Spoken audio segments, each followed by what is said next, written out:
성경 봉독하겠습니다. 요한복음 20장입니다. 요한복음 20장 11절에서 14절 말씀, 신약 성경 183면에 있습니다.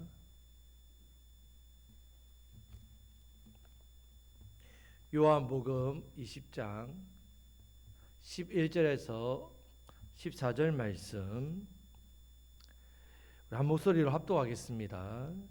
마리아는 무덤 밖에 서서 울고 있더니 울면서 구부려 무덤 안을 들여다보니 흰옷 입은 두 천사가 예수의 시체에 누웠던 곳에 하나는 머리편에 하나는 발편에 앉았더라.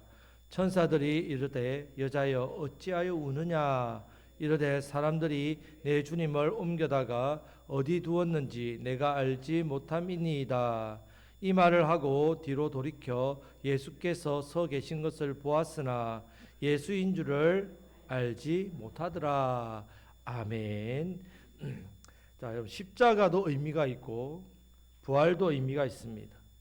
세상에 돌아가는 모든 일들, 이런 일들 또한 다 하나님의 음성이 있고 하나님의 뜻이 있습니다.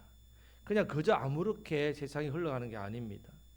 성도란 것은, 성도는 이 하나님의 음성을 듣고 그 의미를 깨닫고 그런 삶을 살아야 되는데, 이 의미를 깨닫지 못하고 음성을 듣지 못하면 그냥 애매한 고난을 당합니다. 애매한 고난. 아무런 의미도 모르고 그냥 고난만 당합니다.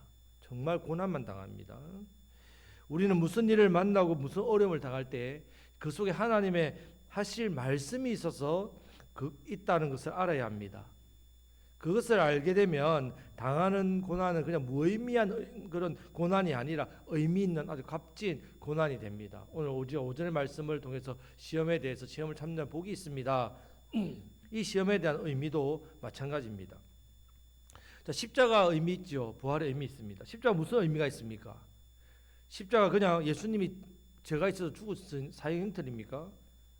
예수님은 하나님 아들이신데 어떻게 죄가 있습니까? 인생의 문제는 죄 문제입니다. 죄의 싹으로 죽습니다. 죽었다는 말은 죄인이라는 뜻입니다.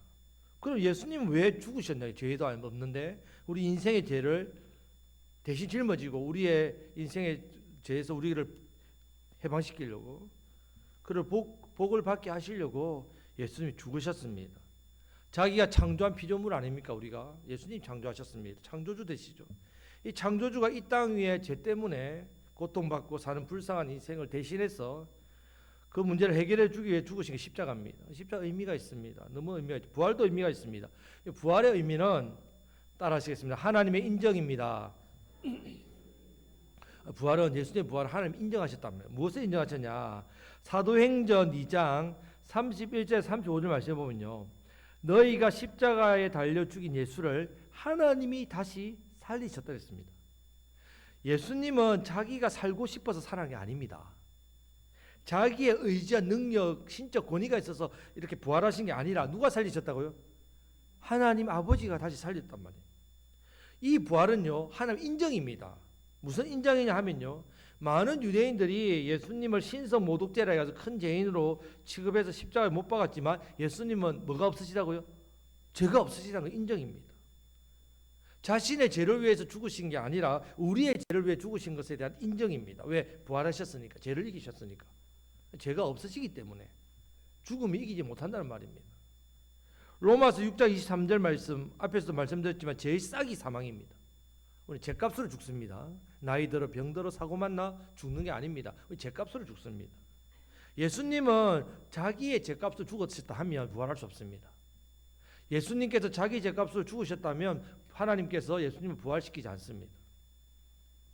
예수님의 모든 가르침과 증거는 옳았다는 것을 하나님께서 인정하신다는 것이 바로 부활입니다. 예수님의 부활은 어떤 의미가 있다고요?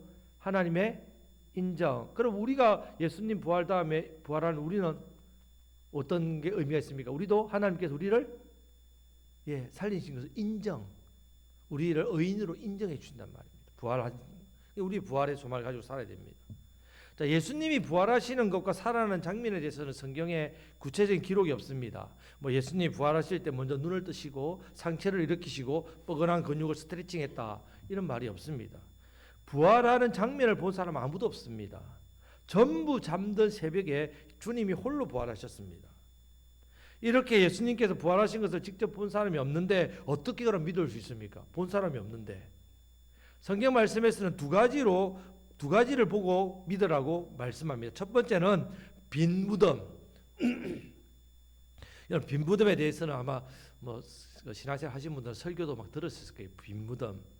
시체를 쌌던 세마포와 수건을 보고 믿으라 했습니다.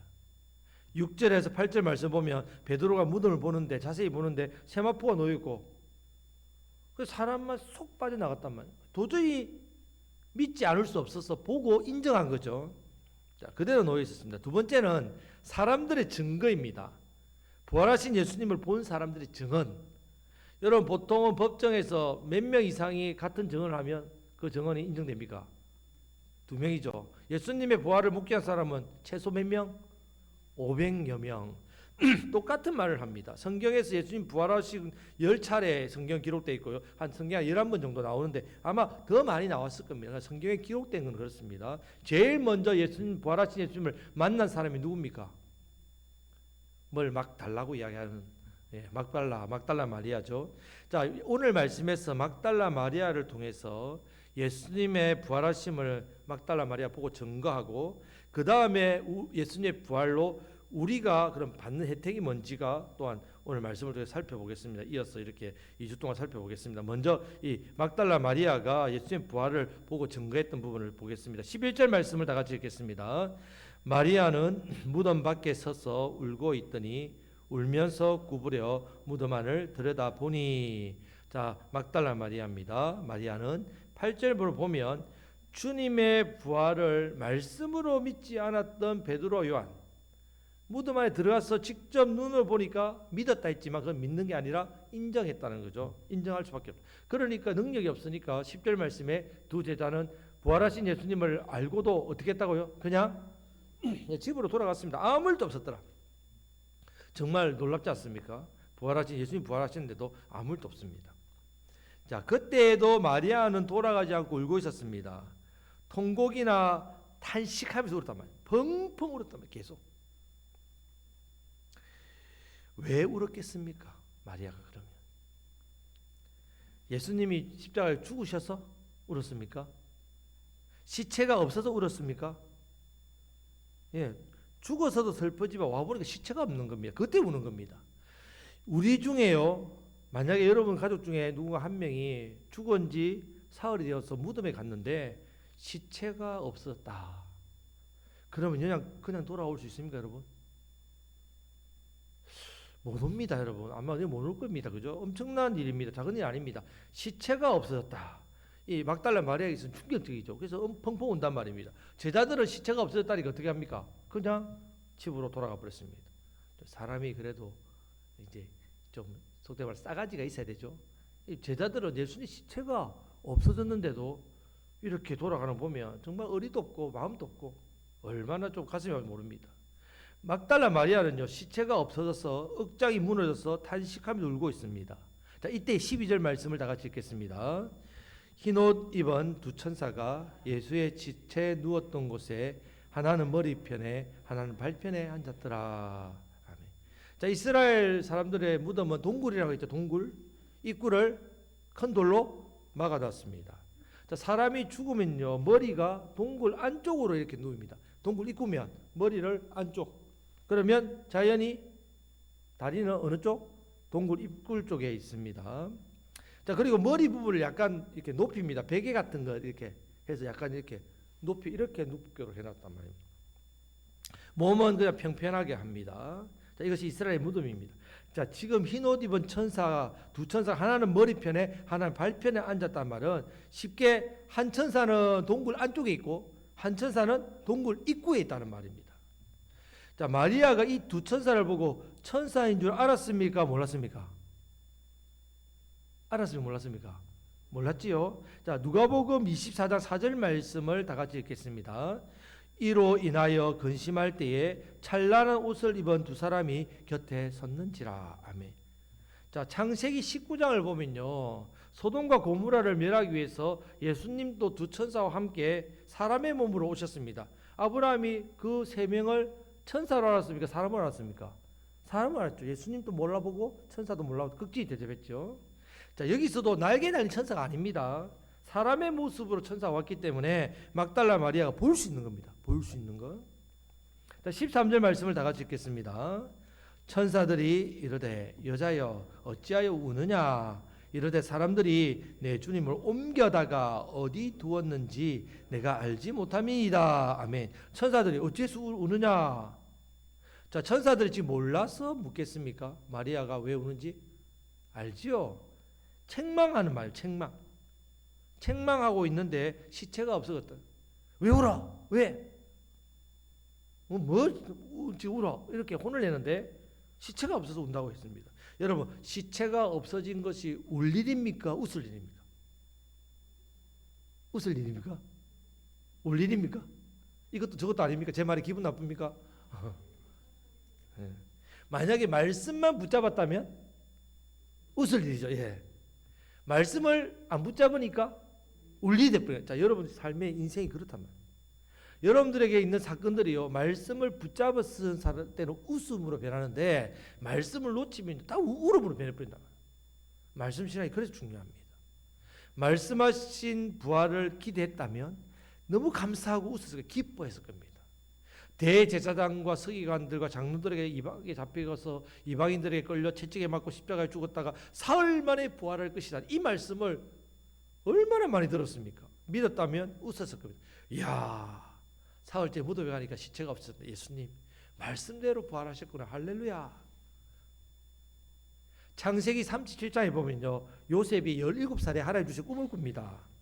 자, 가장 위대한 사람 만들어서 열방을 구원하겠다는 꿈이죠. 이 꿈을 꾸고부터 요셉이 잘 됐습니까? 어떻게 됩니까? 인생이 꼬입니다. 형들이 시기해서 인신매매해가 팔아버리죠. 원래 죽이려고 했는데 인신매매해가지고 애굽에 팔아버립니다. 종으로.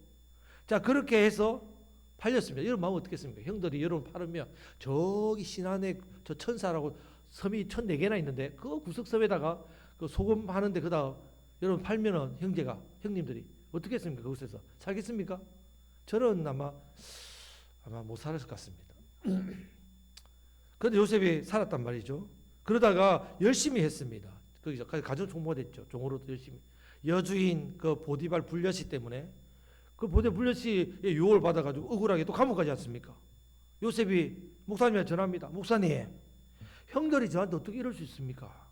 난 너무 억울해서 못 살겠습니다. 그거 참았는데 여주인이 저에게 누명 씌워가지고 이제 감옥까지 갔습니다. 왜 내게 이런 일이 일어납니까?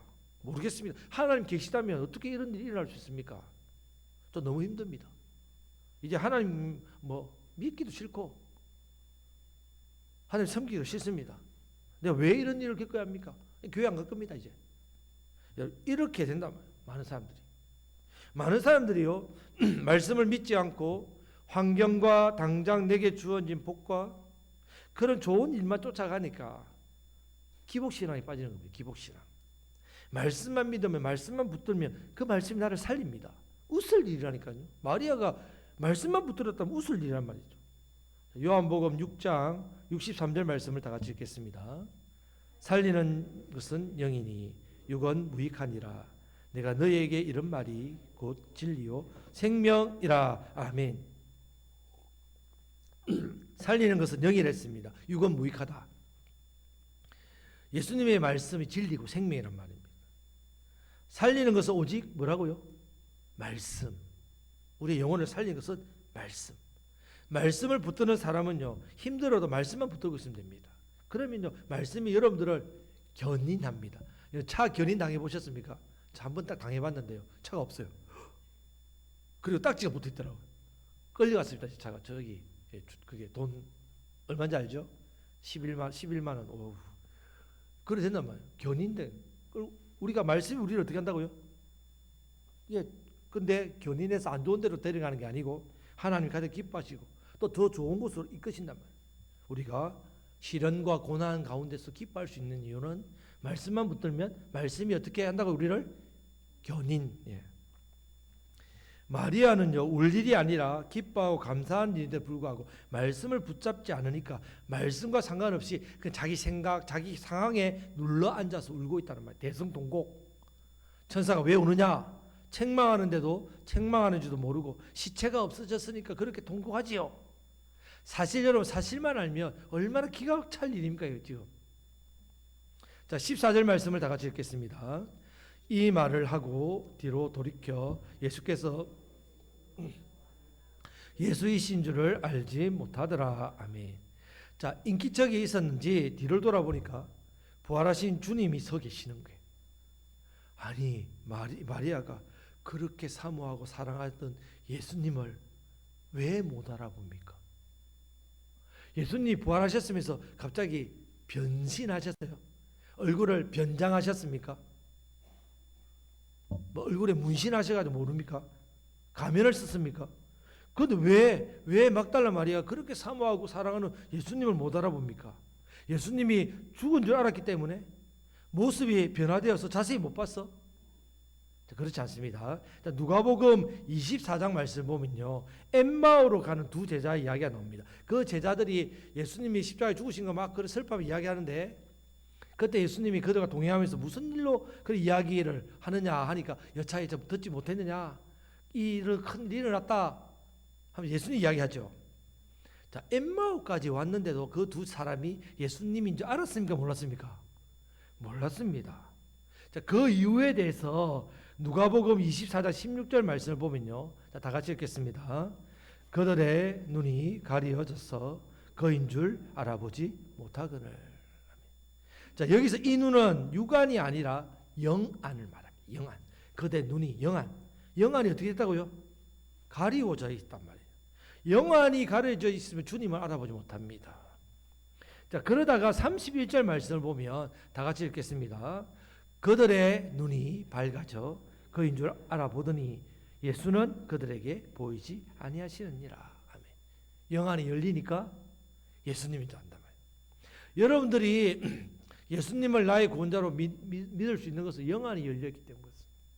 여러분들 영적인 일을 이렇게 기쁨을 하는 이유, 교회 와서 예배를 드리고 또 세상에 나가서 여러분 생업터의 삶 가운데 하나님과 교제하고 예배하고 말씀과 기도 살아갈 수 있는 이유는 영안이 열렸기 때문에, 영적인 일을 영안이 열려야 보고 할 수 있다는 말입니다.